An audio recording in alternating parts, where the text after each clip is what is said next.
everybody. Hope everybody's doing well. 你们好吗?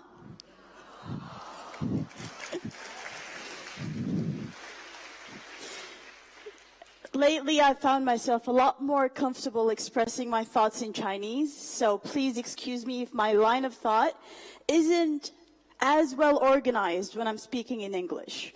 But if you bear with me, I promise you will get out of here smiling by the time I end. So, as introduced, my name is Hodan Osman, and I come from a country called Somalia. Any of you heard of it before? Yes, that's not loud enough. Thank you. What do you know about Somalia? That's what I want to know. It's okay. I won't mind. Shout. What do you know about Somalia? 海盗. It's okay. You can say it. Number one, 海盗. Number two? Sorry? Very good. Okay, that's a lot of very good information. There's one thing you don't know about Somalia. Somalia is the land with the most beautiful women in East Africa. Agree?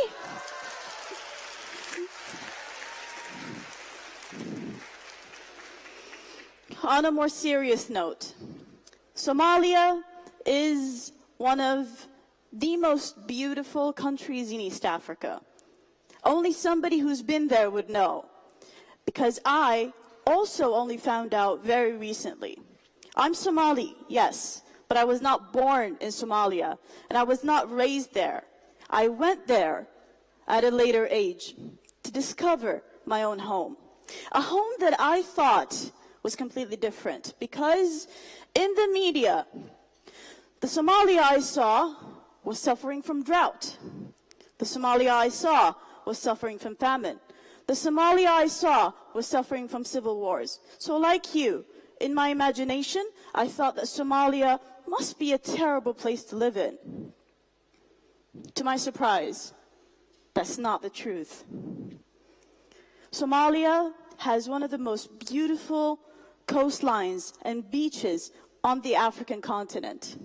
Somalia has one of the most diverse and most beautiful wildlife in the African continent. Somalia has some of the richest farmlands on the African continent. And these are facts. I'm not saying because I'm emotional about my home country, but these are facts people know. Not a lot of you know about, though. Why? I study communication studies. I analyze media. I analyze film. I analyze content in media. And it's always surprising why the stories we hear in the news, in the films, are always sensational. They talk about the war, they talk about the pirates, they talk about the famine, they talk about the drought, they talk about everything that's negative. How many of them speak about the positivities that lay there every day? How many of them speak about the everyday stories of people just living their normal lives? How many? I'm sad to say, not many. And that is why people have the wrong idea about the richest continent on the entire planet, Africa. Africa, in recent years, became synonymous with underdevelopment. It became synonymous with chaos. It became synonymous with everything that's bad. And that's sad, because that's not the reality on the ground. People who have been there, people who have visited, people who have seen for themselves and have lived there know that Africa is a land where children are happy. I'll give you a very simple example. Last year, I went with some of my colleagues to Zanzibar. Anyone from Tanzania? Nice. Zanzibar is one of the most beautiful places I've ever visited. But you know what's more beautiful? The children everywhere are just laughing and smiling and running around. My Chinese friends were surprised, and they just stopped and said, 哎，非洲的小孩很开心哎。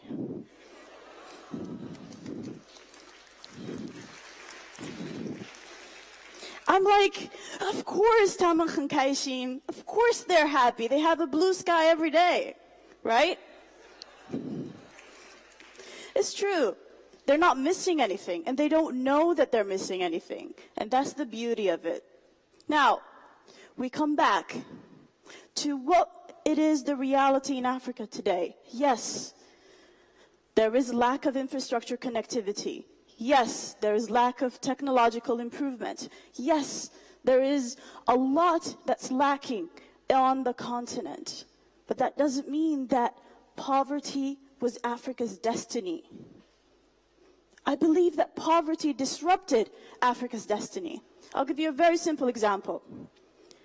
In the 1980s, Somalia was the #1 exporter of bananas in the world.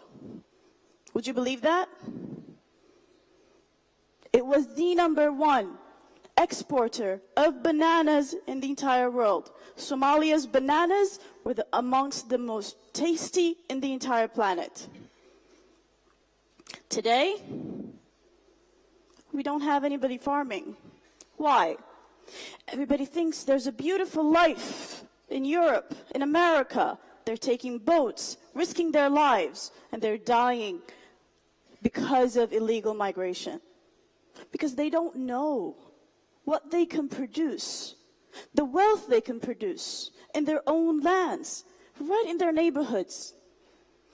They don't know the wealth they have. They only see in the media the high rises in New York and the beautiful streets in Paris. Wouldn't you also want to go there? 13 years ago when I came to China, almost all of my Chinese friends longed to go to America, longed to go to Europe. Why? Because they saw those places as extremely developed, as beautiful, as fascinating. Now, what about you young graduates, especially my Chinese friends here at the stage? When you graduate, where do you want to work? Beijing, Shanghai, Shenzhen, right? Am I right to assume that? Yes. Why? Because in 13 years, Beijing, Shanghai, Shenzhen became a lot more beautiful than some of the leading capitals in the world today. Last year, I visited Los Angeles, New York, Washington, London. And guess what? When I sat in the subways in these cities, I kind of felt a lot more comfortable in the subways in Shanghai.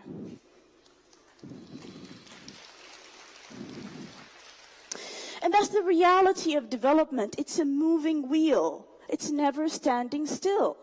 It's always moving. So however you see Africa today, trust me, in 10 years' time, it will be completely different.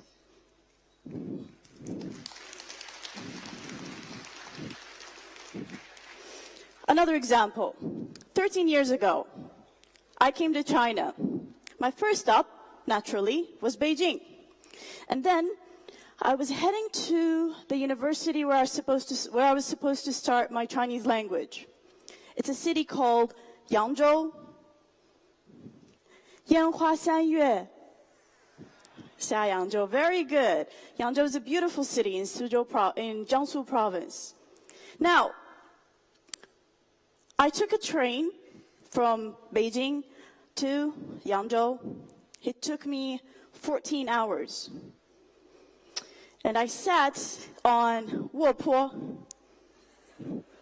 Do the young people in the audience know what that is? I think it's beyond your times, yeah? Maybe the gentleman in the front would know? Yes. Now, for me, it was the first time I take a train. It was fascinating for me how slow it was, how it stopped in almost every little town we went through, and how long the journey was. I couldn't sleep, although I was extremely exhausted. Why? Because I thought I would miss my stop. I did not speak a single word of Chinese, and everything was in Chinese.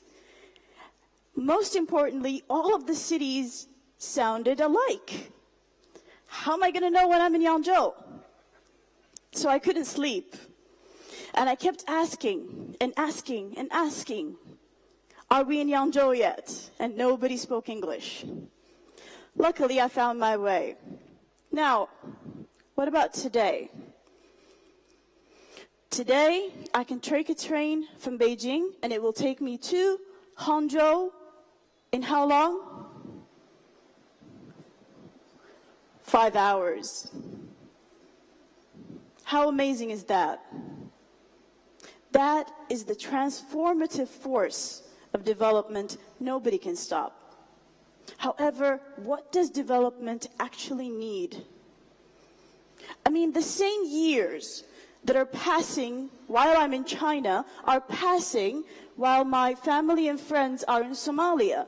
Difference is, when I'm in China, every day I look here, there's a new building. I look there, there's a new road. I look there, there's a new train station. What about in Africa? Not many countries in Africa have witnessed this kind of transformative force. Ethiopia is one, Djibouti is another, Kenya is another, but why? Let's ask ourselves, how come some countries in Africa are witnessing transformative changes in their countries and the lives of their people and the socio-economic development, while some aren't? It's because most of Africa's countries are yet to actually take a long-term vision of development into their policy of governance. And that is where China succeeded. China planned for this 40 years ago. Everything you see today was planned and envisioned and continuously implemented. We don't have a lack of plans in Africa. When I went to Somalia, I visited almost every single minister we have. I looked in their cupboards. They have these huge books of researches, of plans, national development plans, that are gathering dust. Why? Because when a new minister comes, he wants to make a new plan. When a new government comes, they scrap everything out and they come up with something new. I mean, I'm all for change and everything, but still, there is merit to continuity. And that is what we need to learn as Africans from China. Make up your mind. Where do you want to be in 50 years? Where do you want to take your people in 50 years? Where do you want to take your country in 50 years? And stick to that plan. That is the only way that the stigma that haunts every African will go away. Do you agree? Let's see some of the changes happening in the continent. This year, 2 months ago to be exact, I had the pleasure to go to Nigeria. Now, for our viewers in China, when you look at that station, do you see anything different from what you see here in China? It's quite similar, right? As I walked up, it felt so familiar. I felt like I was in Jinhua. It really looks like one of the train stations in Jinhua. Most interestingly, this is Idu Station. This is the departure hall. The only difference was, when I realized that I'm not in China, I'm in Africa, is when I saw Nigerian men, women, and children in a line trying to buy tickets and getting into the train station. This is the ticket I bought.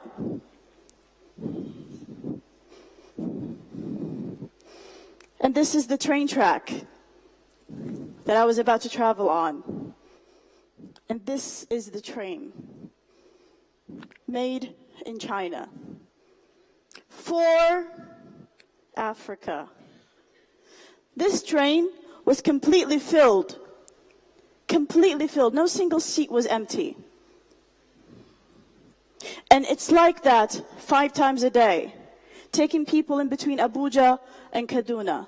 Its entire length is 186.5 kilometers, and it travels 100 kilometers an hour. When you're sitting inside, it's no different than when sitting in one of the old trains here in China. The only difference is the scenery outside. That is not China. However, this is the change that's happening. This is the change that's happening. And China realized one very important principle. We all live in the same world. We all share the same resources. They're not infinite. They're going to end. It is our responsibility to be responsible in how we use these resources. And it is our responsibility to ensure the quality of life people on this planet are going to live in. And all of that is embodied in one message. Something that's called 人类命运共同体. Building a community with a shared future. What does that mean? It means that my happiness is connected to yours. My prosperity is connected to yours. My life is connected to yours. Because if today I use up all of your resources just to make my own little life better for 50 years, what are my children going to live on after that? Because I've depleted your resources. I haven't created development in your side. So that's how we are interconnected. And that's how we are interdependent on each other.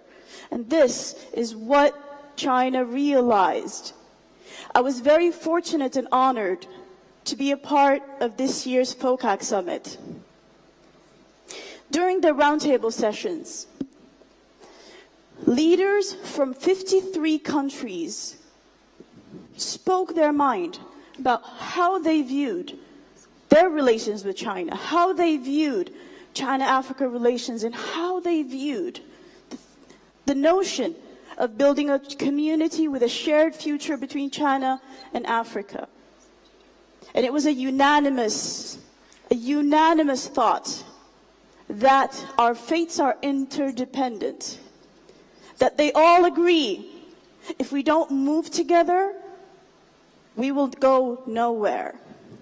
In Somali, we have a saying that says, "Far fal madaqda," which means a single finger cannot wash a face on its own. If you want to clean your face, you need 10 fingers, which means we need to all gather together to build up our shared happiness. Thank you very much. Thank you.